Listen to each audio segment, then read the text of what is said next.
Next up, we have James Arlen with Security When Nanoseconds Count. Good afternoon, everyone. Yeah, you're all in the carbohydrate coma. That's awesome. I love the after lunch slot for exactly that reason. So, welcome to Security When Nanoseconds Count.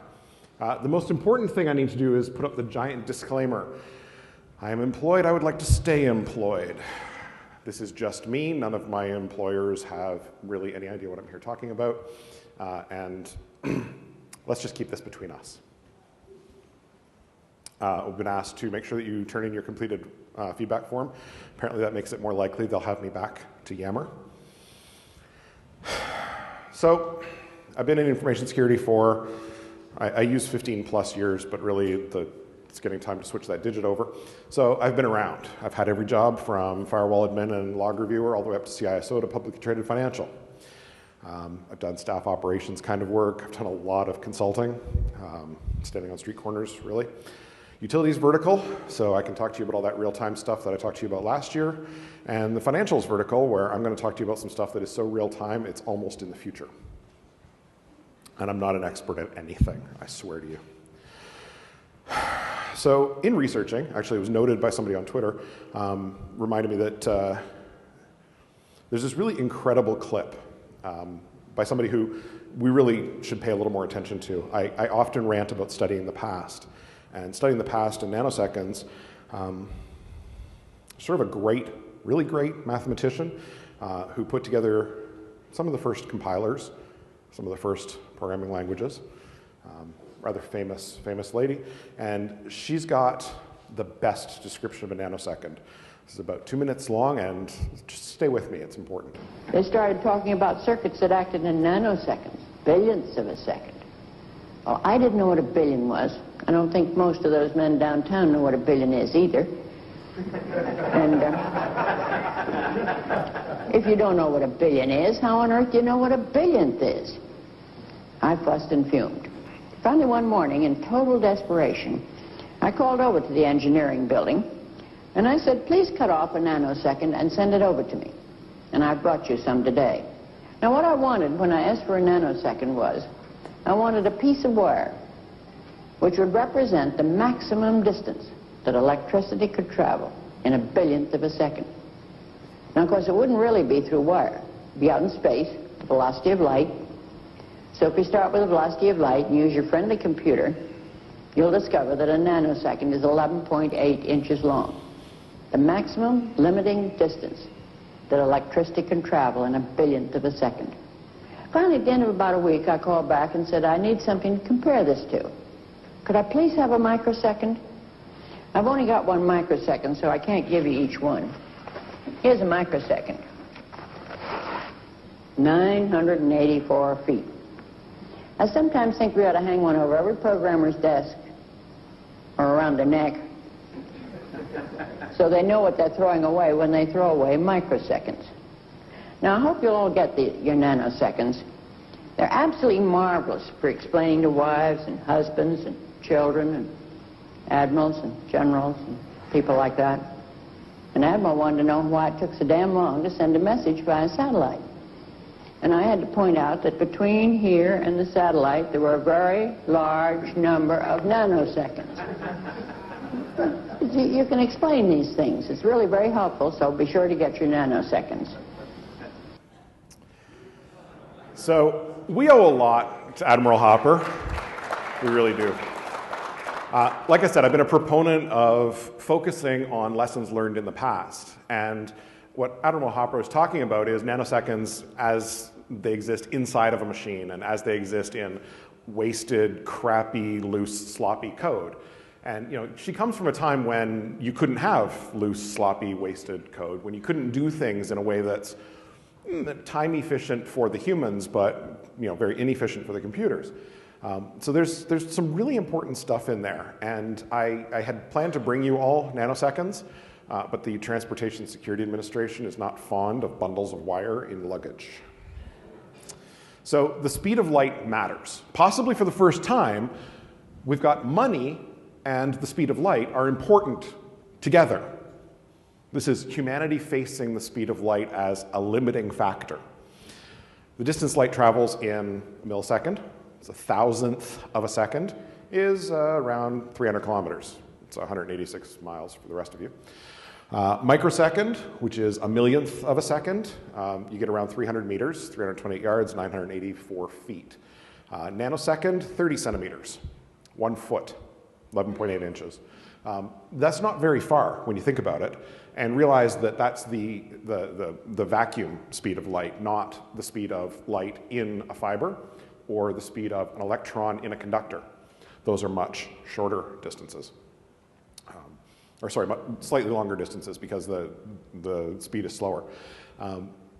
These distances are microscale, really. These are inside the data center kind of distances, really. Excuse me, for microseconds and nanoseconds. And these times, just to give you something sort of really visceral to hook onto, you think of things as being fast, and you know, we say, well, it's in a blink of an eye. Right? Well, blink of an eye is about 350 to 400 microseconds. And the world that we're going to talk about today is faster than that by an order of magnitude at least, and getting faster. So before you ask, we're talking about money, filthy, grubby, lovely money that we would all like a little more of. I'm not going to mention any of these things.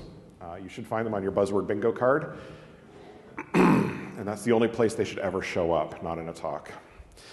Finance at BlackHat. Well, BlackHat doesn't really talk about money very often. Doesn't talk about finance very often. BlackHat is all about offense. There's a little bit of defense, sort of smattered in here and there. But this is one of those cases where nobody really talks about this particular class of vulnerabilities because no one really knows they're there. And I have an annoying habit of coming to BlackHat and telling you about interesting things. A couple of years ago, I told you that there will come a day when the Department of Justice will tell you your encryption password or jail. Yeah, I was right. Last year, I told you that SCADA was scary. This year, what, half the talks, roughly? So pay attention to this stuff because it's not important necessarily today, although if you're in the financial sector, you're going to leave here with your knees shaking a little bit. It's going to become really important in the future because technologies have a nasty tendency to spread, right? Once a technology exists in one vertical, pretty soon all the verticals are doing it. And to quote Cory Doctorow, computers are not getting slower, bigger, and more expensive every year. Speed is going to become a real issue for everyone. So how much do we know about money in the room? How much do we know about trading? Do we have any traders in the audience? No. Anybody who works at a bank? Capital markets company? Oh, it's a couple of you. Sorry, guys. Girls, too. In about the 1200s, we started having trading of the way that we think about it today, with a central market and some level of anonymity between buyers and sellers. By the 1500s, we had intermarket trading, so where you would be trading on multiple markets simultaneously and moving data back and forth, usually foot or horse. By the 1600s, with the Dutch East India Company, we had the first equity trading, where anybody could be a member of the empowered class. This one's really funny. Everybody knows RFC 1149, IP over avian carrier. Reuters did that for real, between Aachen and Belgium, to move market data. So, you know those stock ticker things that came later on? They used to wrap those around the legs of birds and send them from city to city. Reuters is a little different these days, isn't it? By the late 1800s, we started having stuff that was electronic-ish. You know, it's telegraphy, it's Daddy Warbucks from Annie kind of stuff. Mid-1900s, we started having quotation systems. So this is the next price, not the last price. Tickers are always the last price.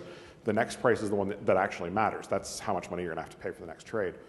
And they sort of become widespread, you know, and these are big, honkin', ugly, nearly analog devices. You know, they make selector typewriters look small in a lot of cases. By the late 1900s, we're using computers. You know, NASDAQ was introduced. So we're doing electronic trading. We're doing records maintenance on the computers. We're not doing record maintenance on paper or on chalkboards anymore. And by the early 2000s, computers are trading with each other. And largely, there's no humans involved. So high-speed trading is committing trades on a scale faster than human interaction. So humans cannot do high-speed trading because we're not fast enough. Remember, some of the fastest things about humans are blinking our eyes at 350 to 400 microseconds. Computers are trading in 450 or less, 300 or less. The goal is to get down below 3 digits. 2 digits is good, 50, 45, 35. Algorithmic trading is essentially, it's the brains of how you make those trades. It's one thing to just execute a dumb trade. I'd like to buy 1 billion shares of Google for $1, please give me. It's something else entirely to be adding some sort of machine intelligence to the trade. So, I mean, the machine intelligence in this case is just big math, big, scary math that I can't do. And it's based on the results of incoming information. External sources, this is almost unbelievable, but external sources can include things like press wire feeds, you know, the kind of thing that people like Evans think are awesome. Arbitrage. Everybody knows what arbitrage is? Yes, nodding. Half of you have gone to sleep after lunch. It's so cute that we all need our naps, just like we're in kindergarten. It's when you're taking advantage of a price difference between two different markets.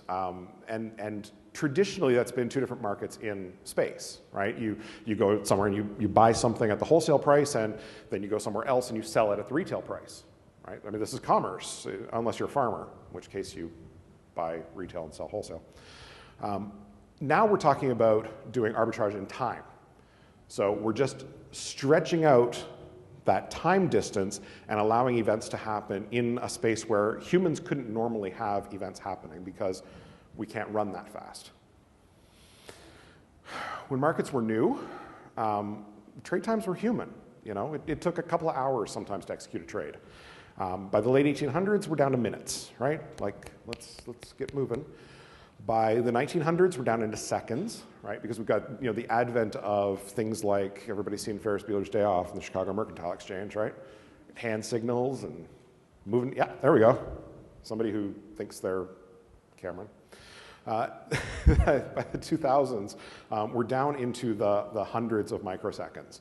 And hundreds of microseconds are often deemed as being a little bit too slow. You know, that goal is 2-digit microseconds and lower, to the point where we're starting to talk in nanoseconds. So thousands of nanoseconds, 1,000 nanoseconds is a microsecond. We're getting to that point where you don't say 1.4 microseconds, you say 1,400 nanoseconds. And future trade times, we're going to run up smack hard against the speed of light pretty soon now, actually. You know, as these things go, pretty soon, inside of probably 15 years, speed of light's going to become a real problem. And we're going to start doing things that look like algorithmic but are often future predictive, which is going to be kind of awesome. So, some basic architecture stuff. This is a very simplified diagram. I did this on purpose because one of the particular fetishes in IT and also finance is how complicated can you make your slides. So if you go to, we'll pick on Cisco today for at least part of the talk. If you go to Cisco's site and look at their ultra low latency, high speed trading white papers, they will give you this poster you can print out that printed out at a reasonable resolution is about yay by yay. And it has roughly 1 million Visio objects on it, and it's very, very pretty, but it's completely not understandable by normal people. So here's the real simple version. You have a market down here in your, yep, that's left. Down here in the left corner, you've got a market. New York Stock Exchange, Toronto Stock Exchange, London Stock Exchange, Chicago Mercantile Exchange, anything that has exchange in it, anything that you watched on the news when you were a kid and Dad watched the news every day. Connected to that, and often very tightly connected, so no intermediary, direct connection, you have a trading engine. So these are called algo engines, they're called trade execution systems, they're called a bunch of different things, but essentially this is the computer that is doing those high-speed actions. Okay, this is the machine. You've got a human being sitting out on your right-hand side here who's telling that trade computer, generally speaking, from a 50,000-foot view level, here's what I want you to do today, sort of steering the course. And informing, in a lot of cases, the math behind those trades, you've got market data, which comes from market data suppliers, Reuters, MarketWatch, others. And these things are all connected in a fairly tight way. Now, remember that we're talking about fast, and this is going to be a recurring theme for the next 45 minutes or so. If you're trading in seconds, you have no position. Don't even bother. Just do not show up to the market. If you're trading in milliseconds, you're losing nearly every time. Now, I want you to think about that for a minute. Think about the last time you ran ping or trace route, and you were okay with tens of milliseconds site to site. I actually checked this just before I left, going from gigabit interface on my laptop through a gigabit switch to a gigabit interface on my server at home was half a millisecond. So 500 microseconds, and that's, you know, consumer grade gear in my house. If you're trading at that sort of speed, you've lost the trade every time. I mean, this is, you've been fragged. Sub-millisecond, big players are beating you because they're faster. They're just plain faster. Hundreds of microseconds, you're a bit player, you're missing a lot. You're probably at about the 50-50 kind of range, which is actually not a winning position. Coin toss is not a good way to run a business. And in the tens of microseconds, you're usually winning. You know, 90-10 kind of thing. Almost as important as this sheer fastness aspect of it is the predictability of it. You need the next transaction to have the same runtime as the last transaction, right? And you can see why this is important. You know, we talk about jitter and how important it is for voice over IP kind of applications.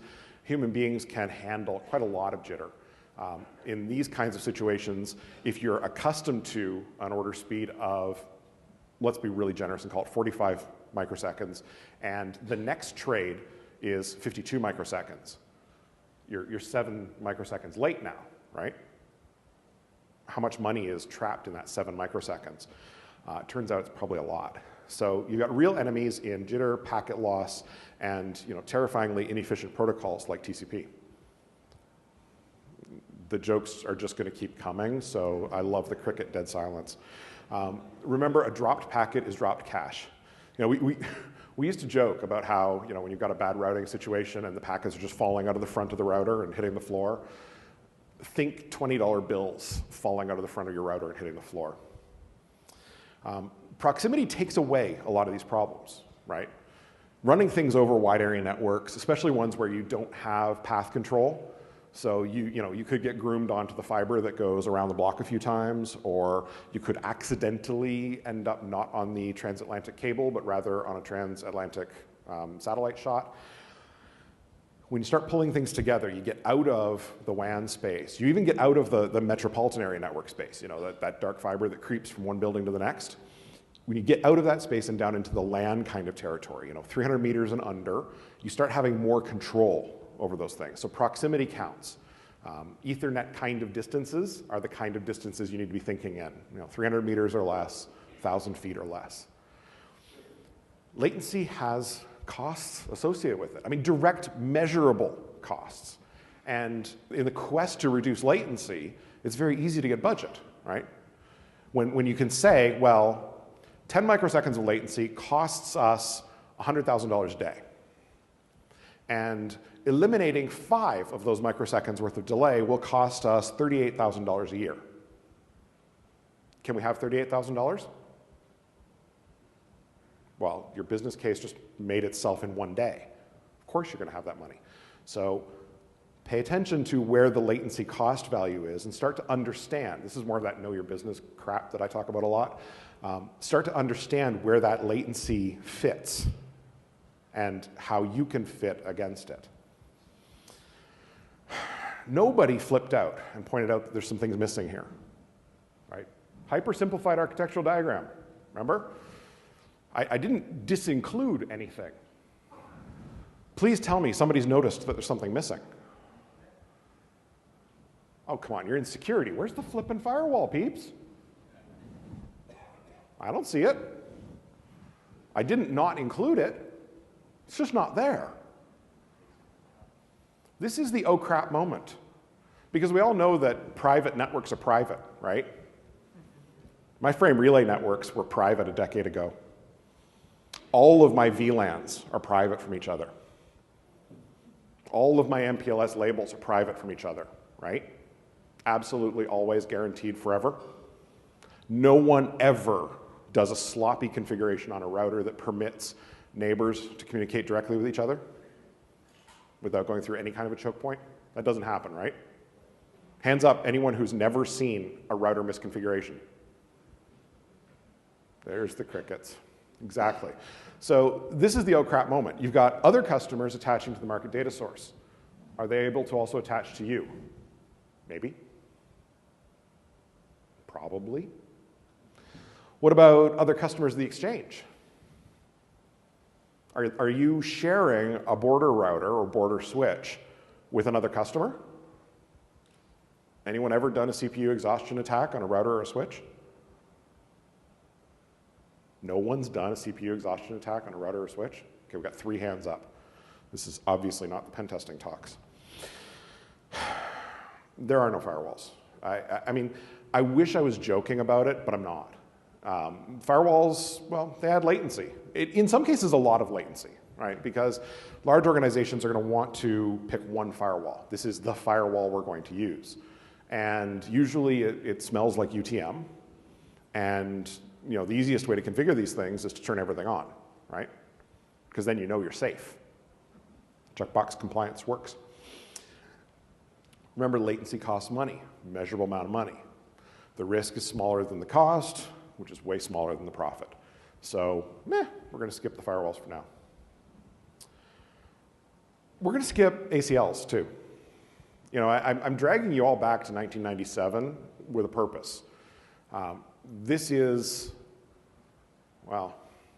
deeply embedded in things like the SANS methodology for how you secure a network. We're not doing it. This is old school stuff, and we're not doing the very basics because ACLs add latency. Why? Because it usually pushes things into a store and forward mode, right? And store and forward is automatically latency compared to cut through. Most switches don't cut through. I say most because there are a couple. They're very, very recent. But again, the risk, what's going to happen? Nothing's ever happened before. Nothing bad has ever happened, so why is it going to happen to us? Smaller than the cost, way smaller than the profit. And we're talking orders of magnitude smaller. The money here is just insane. There is no meaningful system hardening. It is not unusual to find trading systems that have sol.exe or paint.exe running on them. Or if you're lucky and you have a Unix-based trading system, you're going to find that, for example, all the man pages are there.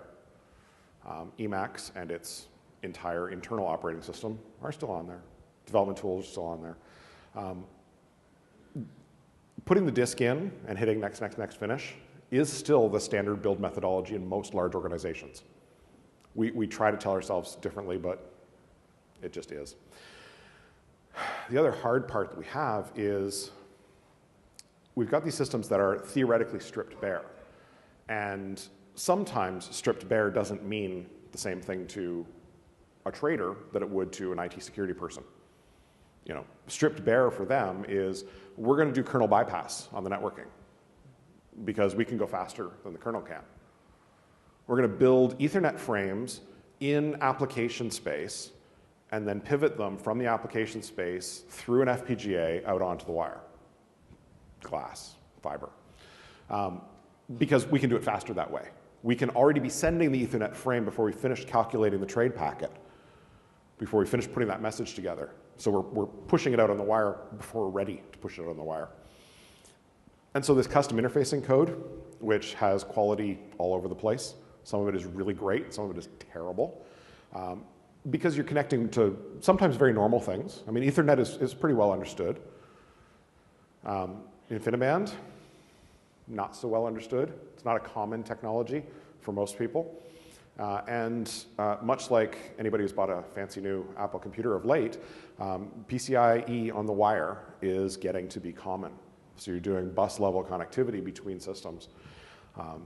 This is an odd place to work, an odd place to have good, solid code that's been tested for years and years and years. The BSD IP stack is the BSD IP stack because we've all been beating up on it for 20 years. And then you get the usual complaints, maintainability, configuration, details. It's really, really hard. Security's hard. Security's really hard.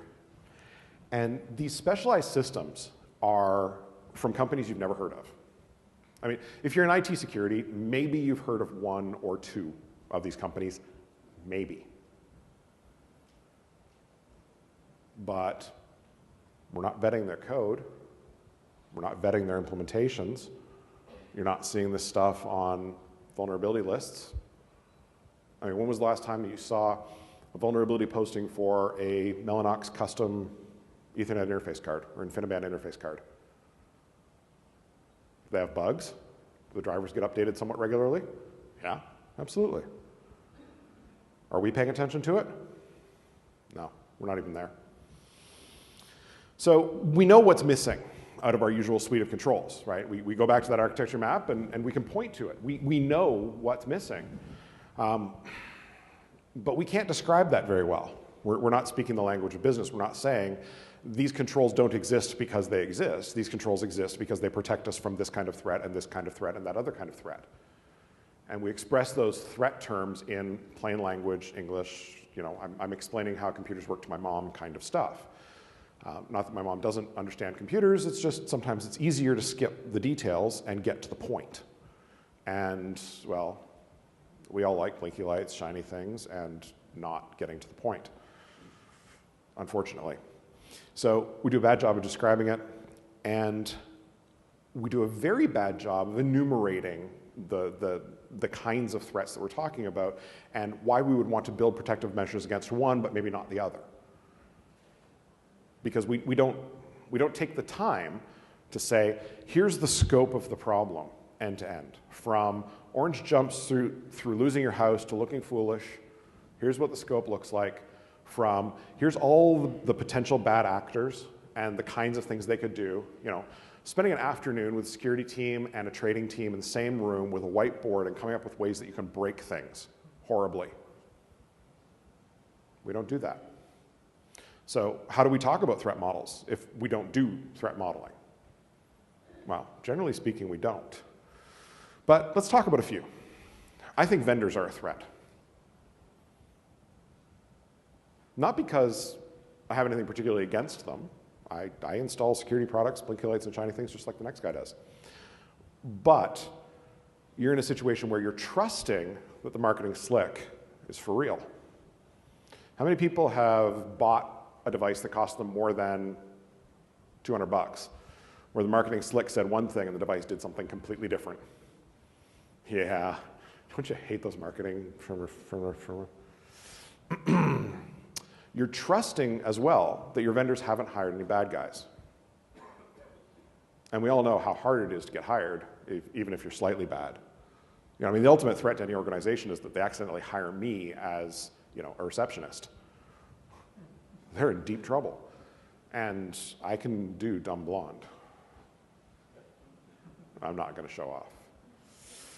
Maybe vendors are a threat. You know, I've been accused before of being, how shall I put it, in polite company, a bit of an alarmist asshole. And I'm putting a maybe here. I think vendors are really trying. I really do. But the ways that these things can happen are so insidious, they're so small, that I don't know that they would necessarily be detected, right? How many vendors put, I don't know, Easter eggs in their code that management knows about? More than one or two? Lots. Lots and lots and lots, right? So maybe it's possible that because someone has an axe to grind, and let's admit it, who loves banks right now? Who thinks banks are awesome? Yeah, like 3 people. Do you own a bank at the back there? Yeah, okay, somebody owns a bank in the room. You know, it would be reasonable for one of these very custom, very small development organizations who are building this crazy custom stuff might have a bone to pick with one of their customers. And when you think about things like precision time protocol, where you need to know, you know, the nanosecond level timestamp of when something occurred. That's what precision time protocol helps with. If the concept of a microsecond is altered slightly for one organization but not others, they're going to start losing trades. They start losing money, looking foolish. become a regulatory problem? Hey, your timestamps are always off. Always. Regulator comes knocking at the door. Can you explain why your timestamps are always wrong? Probably not. I was going to play the developers video, but we've all seen it enough. I think developers are a threat. I really do. I firmly believe that the kinds of developers that we're talking about here in this space are not traditional developers. They tend to be finance world people. They tend to be people that have more of a trading and money background than they have a comp sci IT kind of background. They usually don't have SDLC to speak of. Some of those things that we depend on, and we don't even really talk about them because they're usually not in sort of the hug me space of information security, but stuff like ITIL change management. You know, we assume that changes will be properly authorized prior to being put, and tested before being put into production. You can't assume that in this world. Hot cutting is pretty common, actually, all day, every day kind of stuff. So this live access to live production environments, you know, the kind of stuff that is going to be an audit finding. Just, there's no way to stop it. You have no segregation of duties. You have got no meaningful change control. You've got no meaningful SDLC. All of those internal controls that you're accustomed to just aren't there, right? So the developer can do anything. Turns out I'm right. Developers can be bad people. This is the unfortunate case of the Goldman Sachs guy. That's sort of how he's known. July 3rd, 2009, a warrant was issued for his arrest. He stole 32 megabytes of code. Yes, mega with an M, 32 megabytes. It's not a lot, not really. He snuck it out using HTTPS connections, uploading it. 32 miserable, tiny megabytes, which got him 8 years and 1 month in jail. 32 megabytes. How many organizations do you think exude more than 32 megabytes worth of internal material per day? All of them, right? So this is a situation where somebody got caught. You think he's the only one? You think he's the only person who's exfiltrated the algo code for an organization? Yeah, I didn't think so either. By the way, he has a Facebook fan club. It's right there. Go visit. In the finance world, they have a thing called an insider. Insider trading, da, da, da. It's a regulatory deal. I'm not talking about that kind of insider. I'm talking about our kind of insider, the employee who goes bad, the horrible mistake they made in hiring me as a receptionist. How do you deal with a trader, or even worse, an administrator, right? Because these machines still need admins. They still need people who think that the command line is where it's at. How do you deal with them when they're doing things they shouldn't? When they're utilizing the excessive level of access that we trust them with to cause bad things? So I'm going to take you down kind of a strange and wild path here, but imagine for a moment that you are a Linux system administrator working in a capital markets organization. You're responsible for adminning a suite, a gang, a few rack loads, Red Hat enterprise Linux boxes running on blades with, I don't know, 12 cores, 128 gigs of RAM. I mean, this is kind of like Blinky Light fanboy lust country, really. And you've decided that your employer is asking too much of you. You're not getting enough holidays, you're not getting enough recognition. The person who sits one cube over from you mutters, listens to music at a reasonable volume while collating. And you have a problem with this, so you say, you know what, I'm going to make sure that my organization never wins again. And I'm going to cause an additional 10 to 15 microseconds of latency, and I'm going to add it at the rate of 1/10 of 1 microsecond every other day. I mean, this is the half-penny problem all over again, isn't it? This is, I'm going to steal from you, by virtue of making sure you don't make money, but you know, all I've got to do is hand my money to one of the other participants because I know they will make money and you won't. Or I place a bet that you won't. Or I make it so that another participant that you don't like doesn't get to make meaningful trades. Stretch it even further. So remember I was telling you we've got all this custom hardware? You know, FPGAs with an Ethernet port glommed onto the side of it? How much of the Ethernet spec do you think they implemented? Just enough? Or the whole thing? How much of the IP stack do you think they implemented? Give you a hint. They didn't implement TCP. They got part of UDP. They've got a little bit of ICMP. Where have we seen that one before? Come on, everybody study your history. Go back 7 or 8 years. Ping and Allen Bradley PLC. Normal ICMP ping. Watch it hard crash. Want to bet we've got single packet attacks against markets? One malformed packet? I mean, you just sort of wave Travis Goodspeed in the general direction of the market. Watch the thing fall over from single packet attacks. It's kind of an awesome problem when you think about it. And we've given these people all the power that they need to do this because we trust them. You have to trust the person who has root, right? Well, turns out I'm right. This is a developer trader. In 2010, he stole several hundred pages of code from Societe Generale. I've used this example before this happened in meetings with executives. I said, the secret sauce of this organization would fit in a couple of 3-ring binders, and I could get it out of here in a briefcase this afternoon, you'd never know. It took them a while to do forensics on the printers and the temp files that he used to print several hundred pages of code to take with him to a competitor. That'll get you 3 years in jail, 2 years of supervised release, and then you're going back to where you came from. I think the market itself is a threat. It's kind of an odd technical threat. I mean, this is the thing you're trying to participate in. How can it be a threat to you? It's the whole reason why you're there, right? I think the market itself can cause odd issues with your systems. I think the market is capable of sending you malformed messages that you've got no idea how to deal with. Because remember those developers that you have, and the trader developers, and the trader administrators, and the plain old administrators that you have? Market's got them too. Any of them trying to knock you out? Maybe. Business is pretty cutthroat. I mean, we're talking about a lot of money here. Money makes people do funny things. You got transaction risk scrutiny kind of problems. You got compromised systems kind of problems. Remember those private networks? Everybody loves private networks, don't you? All networks are private, except all networks. Well, it turns out the market can cause you problems.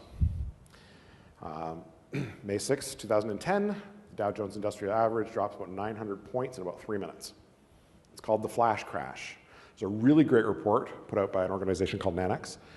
I would recommend reading it if you're even vaguely interested in a world that moves faster than human beings can comprehend it.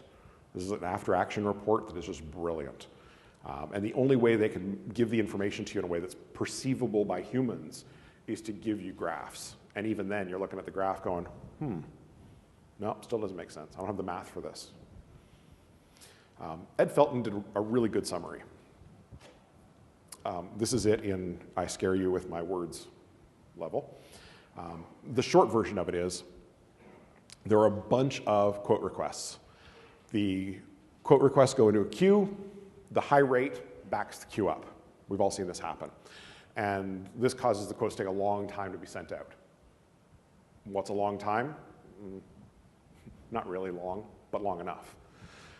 The quote lists the price, the time, and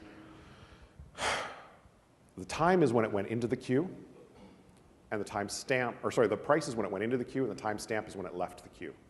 And it was in the queue for some period of indeterminate time.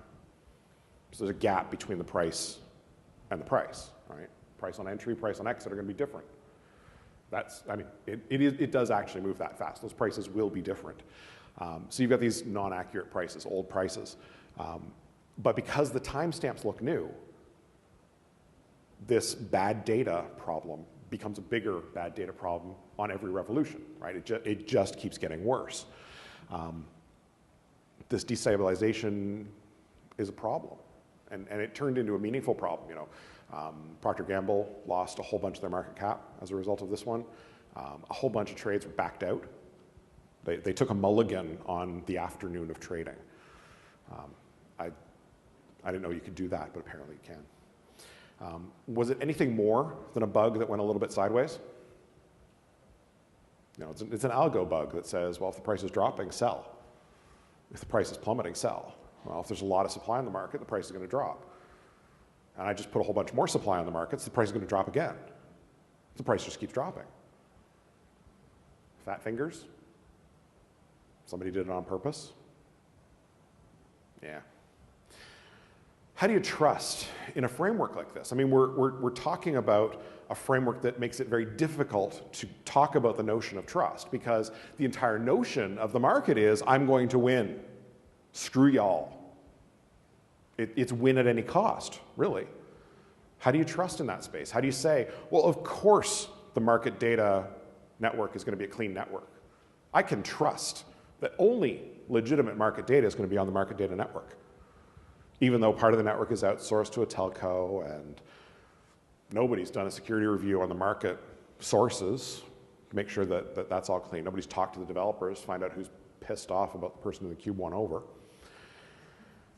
And how do you monitor? I mean, how do you go to a stock exchange and say, I need your audit logs. Here, fill out this supplier assessment questionnaire. They're going to respond with, okay, and they're going to pat you on your fuzzy little head. Unless you're a huge organization, they're going to pat you on your fuzzy little head and say, off you go. That's not cool, I don't think. And, well, let's face it, IT security, info security, whatever we're calling ourselves these days, we suck. We really do. We're completely awful, frankly. We're 100,000 times too slow. We come with solutions that are the approximate equivalent of encasing your car in concrete and saying, now you don't get into accidents anymore. And we're unwilling to learn that this is a different world. I mean, we are set in our ways. We like checkbox compliance because it's easy. You know, we like the fact that we can say no. Hey, I want to try this new innovative thing that's going to make millions of dollars for the organization. No. But I think it would be really cool if we, deployed iPads in our retail environment so that people thought we were cool, get a little bit of that Apple Halo effect. No. It's not really a cool way to operate when you think about it, because, well, it's easy for us. We've externalized the pain. We've externalized the cost. We've made it easy for ourselves. And that's a big, giant fail. And at the same time, I don't think we can answer any of the hard questions yet. We'll answer them later, because we have some easy stuff to do first, some astonishingly easy stuff that we can do first. So we're not going to talk about how you secure custom everything. How do you write security wrappers for FPGAs? I don't know. Can you buy that? That runs in maybe a microsecond? Don't know. That's hard. I don't really want to work on hard stuff today. I'm tired. I was out late last night. We need to learn how to be fast enough. We need to be talking to our vendors about being faster. We need to talk to ourselves about being faster. And faster in a number of different ways. More responsive, certainly. Less process-oriented, perhaps. And we need to make the case that security efforts reduce risk and preclude these disasters from happening. Because, the disaster hasn't happened yet. And that yet sort of just hangs there, right? After the disaster happens, it's easy to get funding for this. So when the disaster happens, pay attention to this stuff. In the meantime, let's do something. And not even the really hard stuff. Let's do network security basics. Let's party like it's 1999. Bastion hosts, ACLs. Yeah. A little bit of layer 4 would be nice, even. I mean, if we can just get it down to, you may only communicate between these two IP addresses.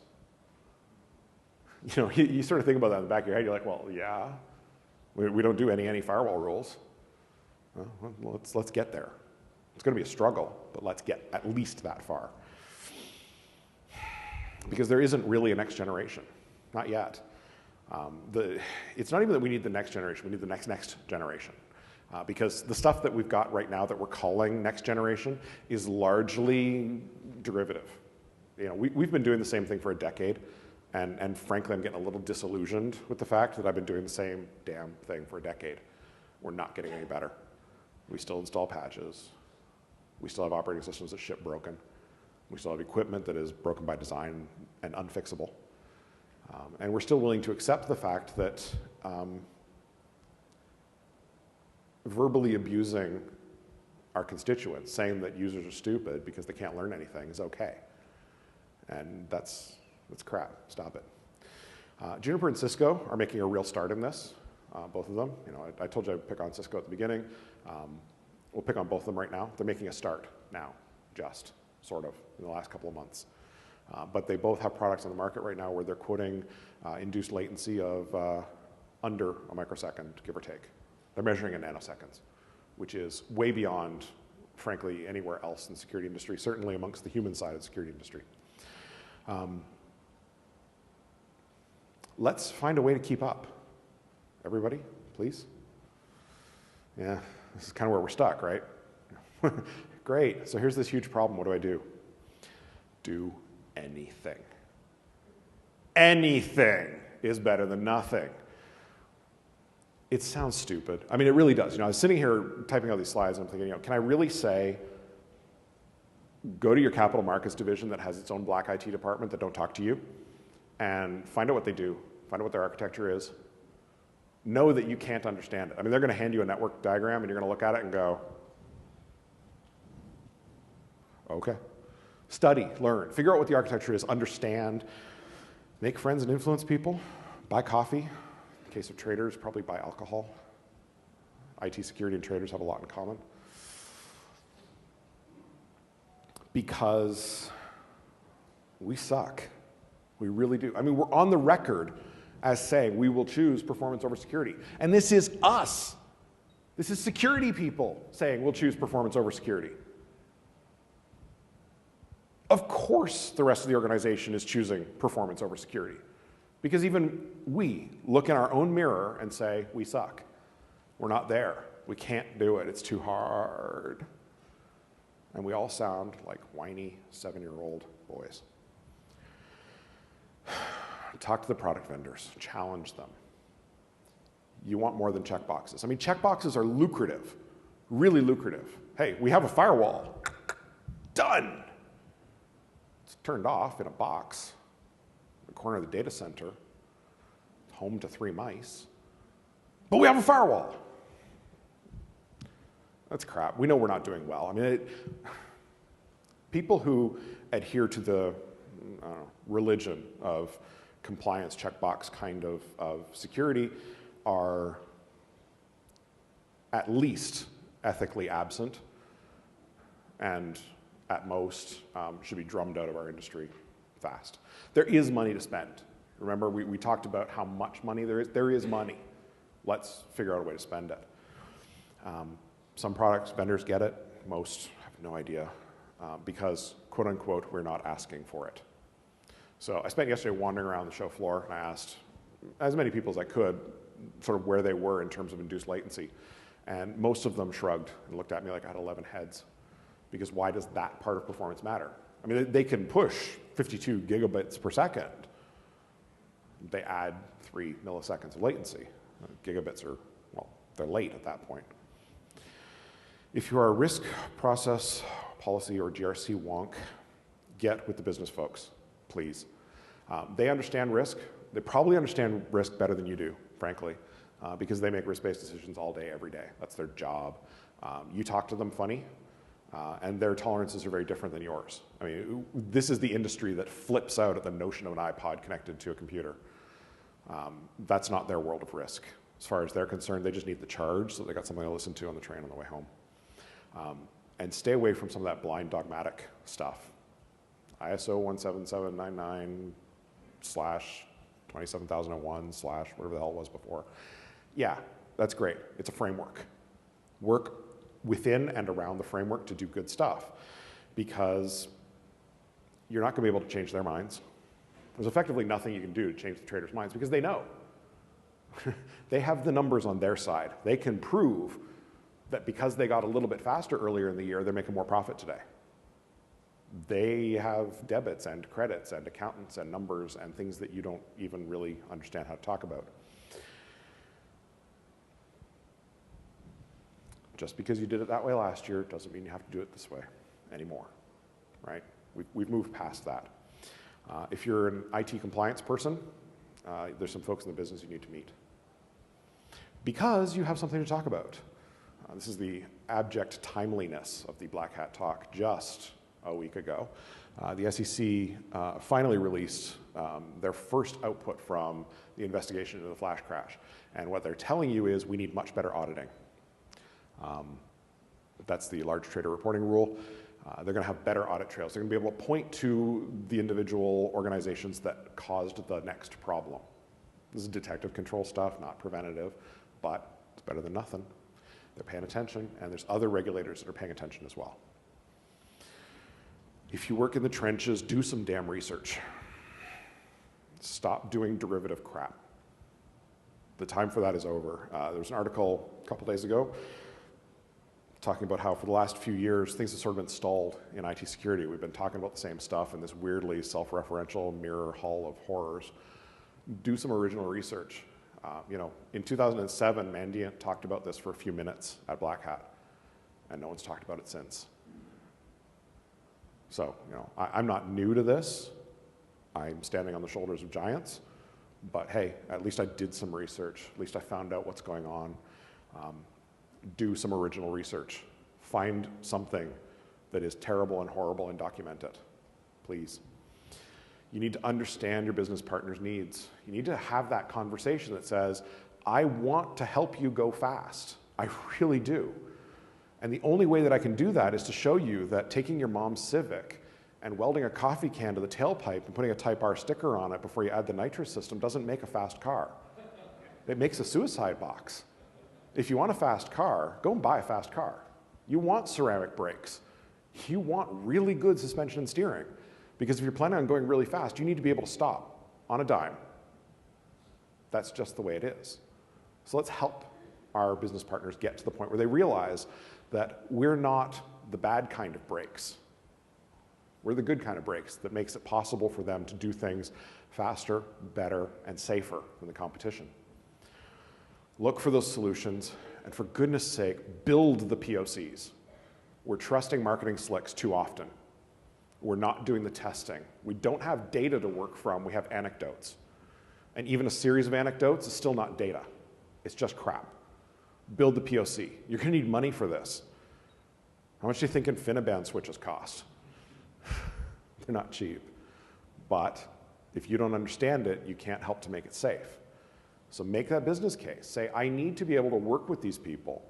I need to have the security corner in their lab. I need to upgrade my lab, which I haven't really touched in the last couple of years because I've been too busy playing with checkboxes. Encourage the vendors. Please, please, oh God, please encourage the vendors. They say no one's asking for features, so they conduct their own cases of raging featureitis. And we need to point them back to doing the important stuff. I mean, if you're a firewall company, make me a firewall that firewalls. If you're an antivirus company, don't try to segment the market and say that malware is different from viruses. If your AV doesn't work, your AV doesn't work. Quit saying that it does. False comfort is horrible. Get the vendors to look at the truly weird stuff. And I bet you can find a security vendor that's never seen a PCIe machine-to-machine connection running in a data center. Has no idea how you begin the process of adding a layer of security to a PCIe connection. And let's be really super prepared for the continual downward pressure on those transaction times. That downward pressure is going to get more and more intense. Over the last year, we've seen the profits available in time-based arbitrage eroding fairly quickly. And there is a great leveler at the end of this game, right? The speed of light will become a problem, and it's probably an insurmountable problem for now. We're rather ingenious little monkeys, though. I think we'll find a way around that. And most of all, don't panic. Spend some time learning about this stuff. Make sure that when we all come back here next year for our lovely summer trip to the desert, that we've got some answers to doing a better job of doing security. Feedback helps me a lot. Time for questions.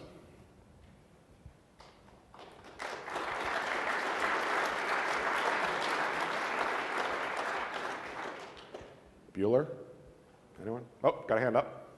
What are some things that you would suggest we can combat the transaction time with? Because we are getting that pressure to make the transactions faster. Okay, so the question is, how do we combat that downward pressure on transaction times? How do we come back with answers or solutions to that downward pressure? The simple answer, honestly, is to do less with more. And it's a horrible, horrible way of putting it, but it's true. Don't add security devices. Start using the security features on the devices you have. So the classic example, and both Cisco and Juniper are playing at this table. Juniper came first. Cisco's a little late to market, but stuff happens. They've got top-of-stack switches that are capable of doing meaningful layer 4 control, effectively firewalling the way we talked about it in 2002 at wire speed with the addition of only between 650 and 1100 650 and 1100 nanoseconds of induced latency. So they'll do layer 4, and you know what? That's better than nothing. Being able to say IP import. I mean, that's the firewall rules we write and use our gargantuan expensive UTM type firewalls to do. Those are still the rules we're writing. I mean, yeah, they've got extra features that we have turned on, but really, if you can do IP import, you're ahead of the game. So you say to them, look, you are going to put in a new proximity installation in a data center. You're speccing whatever last year's top of stack switch was. Okay, it's $27,000. The new one's $38,000. So I'm asking you for a net increase in spend of, a couple $1,000 bucks. It's not much. I mean, it's not much, really. What I'm also asking is that your network folks come to grips with the fact that it isn't just a switch. It's also a router, and it's also a firewall. And we're going to implement it as a single device. So you no longer have a router that's adding a few microseconds of delay. You no longer have an old switch that isn't as fast as the new switch. And, well, you have a firewall for the first time. So we've done less, really. We've taken out functionality. It's cost us a little bit more money.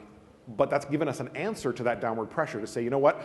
I'm willing to come to you with a crazy, crazy creative solution because, well, frankly, that's all we've got is crazy creative solutions. And we're thinking laterally, not linearly. Let's do the crazy thing. That's a pretty good answer, I think. Works for me. Anyone else? Understand I cannot see half the audience because that light is really bright. If we can't fix the problem, can we pursue auditing, attribution, some legal recourse? If we can't fix the problem, can we pursue auditing, attribution, or legal recourse? That's what the SEC is asking you for. It's looking for better after-action reports. That's what that 13H-1 rule is all about. And I think that you're right. Good auditing is good. I made the point yesterday, I was talking to somebody, I said, it would be nice if we had a better understanding of who the stakeholders are in these arrangements. If we spoke intelligently about that stakeholder community and we realized the stakeholder community for a financial market is not the companies that are directly connected. It's not the companies that are traded on the market. It's not the shareholders of any of those companies. It's not the brokers. It's the poor schmuck on the street whose gas is going to go up by 5 cents a gallon because the Dow Jones Industrial Average dropped 500 points today, right? That's the stakeholder community. And yes, we're talking about terabytes and terabytes and terabytes of audit data that needs to be publicly available. That we can no longer hide behind this mysticism that says, oh, it's the markets. Daddy Warbucks says we're not allowed to touch. We need to have that data available. We need to have that auditability available, and it needs to be very transparent. And if we can do that, then perhaps we're at a point where we can say, you know what, at that juncture, yes, it's big data. I mean, we're talking big data, every day big data. But you're able to look at that data and say, well, I can tell you right now that this organization is doing something that smells a little bit too much like front running. And we can take things like the open data movement in civic government and push that through into this kind of open data mining and mapping and say, you know what, there are good ways to visualize this data that don't include putting numbers on a screen. Let's look at it in graphical form. Let's look at a picture that goes by. Let's get a feel for it in a very visceral way because humans are very good at detecting weird. If things are wonky or off or hinky, humans are awesome at that. Let's get access to the data, please. That NANEX report is it's really good reading, and it's exactly what I'm talking about. If we had access to that data, we'd be able to make reports like that. And we don't have access to it. Not yet. Yeah. How do FINRA, SIPC, and ASD factor into this type of discussion? Because I think that the organizations, although they love, speed, and they understand the proper speed, they also understand the loss of fines. Sure. So the question was, how do a bunch of acronym organizations, FINRA and others, how do they factor into this? Because they're checkbox compliant. Yeah, I mean, they should be caring about this. The fact is they're checkbox compliant in a way that is even less useful than PCI, I think. And I think the reality is that the situation is unbalanced right now. Think about how much money is available in a capital markets organization to figure out how to do the next, not quite nefarious thing, and how much money is available in a regulatory organization to have the R&D department to figure out what's happening, what's possible, what someone might be thinking of doing in the future. How much money does the government have these days? I hear Apple has more. Yeah.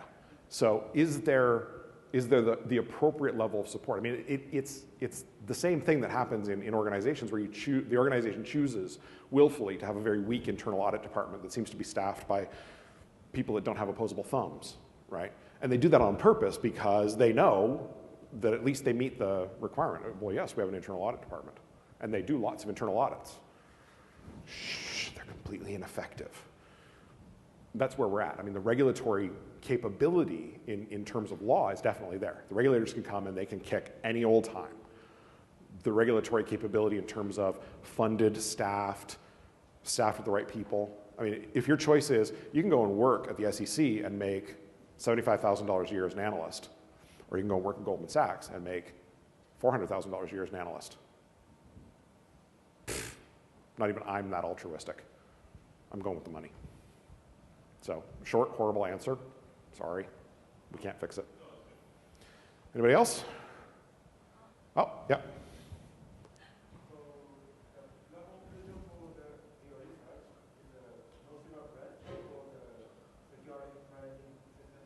Yeah.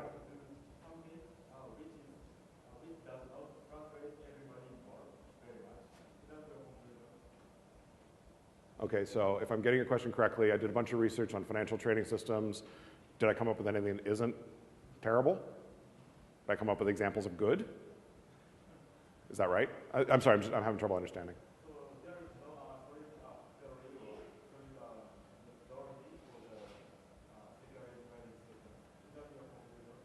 Right.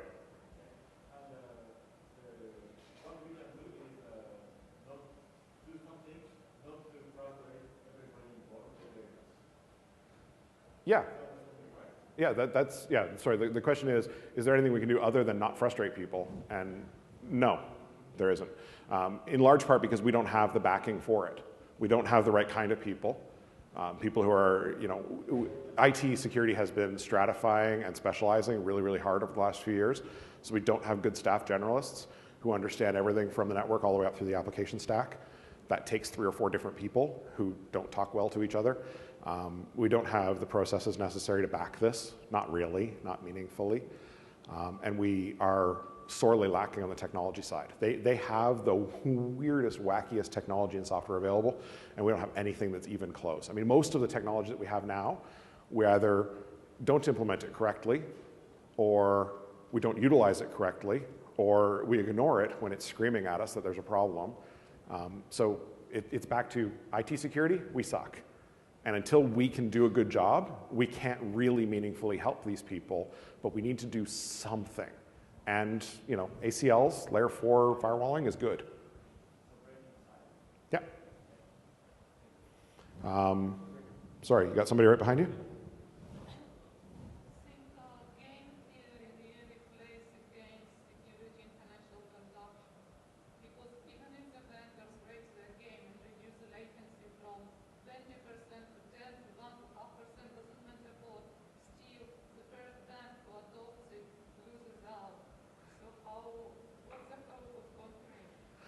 Okay, so the question is, because game theory is true, even if we do better, it's still an arms race, right? We're going to get a little bit better, and then they're going to get a little bit worse, essentially.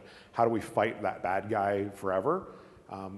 I think the answer is that we choose which fronts we're willing to fight on. You know, we don't want to fight a land war in Asia, essentially. So don't pick the unwinnable fight, but let's fight the stuff that we can. Let's make it so that, you know, the administrator who's gone bad at the other organization can't cause single packet attacks that take out our trading infrastructure. Let's make it at least that we know that we're going to be safe enough. So right now we're laying across the railroad tracks saying, gee, I hope a train doesn't come. Can we at least get to the point where we're sitting up so that we can see the train? You know, a little bit better is a whole lot better in this particular space because we're so far behind. You know, the capital markets orgs, those dark IT departments that exist, they sort of pulled away and just accelerated right down the side. And in most large organizations, they're blissfully unaware of what their capital markets teams are doing. And it's time that we, as an industry, caught up.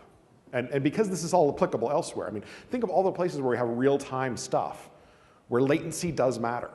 You can't inventory electricity. Once you've generated it, you better use it. We've got this problem in medicine. We've got this problem in manufacturing. You know, the faster you want to manufacture something, the better you need to have a handle on latency. Like it's everywhere, it's endemic. It wasn't that long ago when the idea of having gigabit on my laptop was insane. Well, it's the way it is, and my laptop's 2 years old. So let's get there. Let's arrive, I guess. There was another hand. Yep, blue shirt.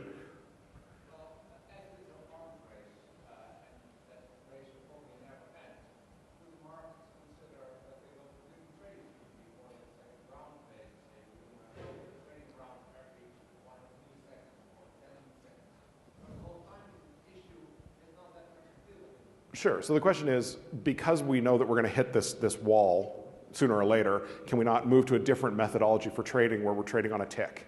Because I mean, that's really, you know, every 100 milliseconds or every 100 microseconds or whatever, we trade on the tick.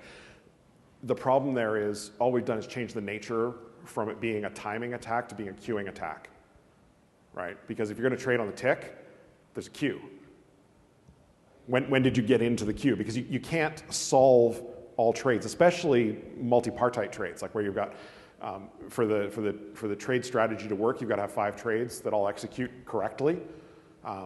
You're going to be in a position where, yes, that kind of trading strategy will go away, but there will be other trading strategies that come up that take advantage of the fact that even if you try to do all the trades simultaneously, they're all still serial.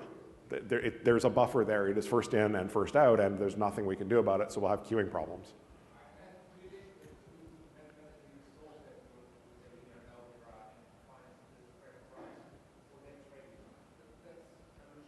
Yeah, it's a simultaneity problem, and we're into the world of big math, and frankly, big math scares me. I have trouble with addition and subtraction as it is. Another question? I thought I saw a hand over that away. Nope. Nope. No more questions. Going once, going twice. Have an awesome afternoon, everyone. Thank you very much for coming.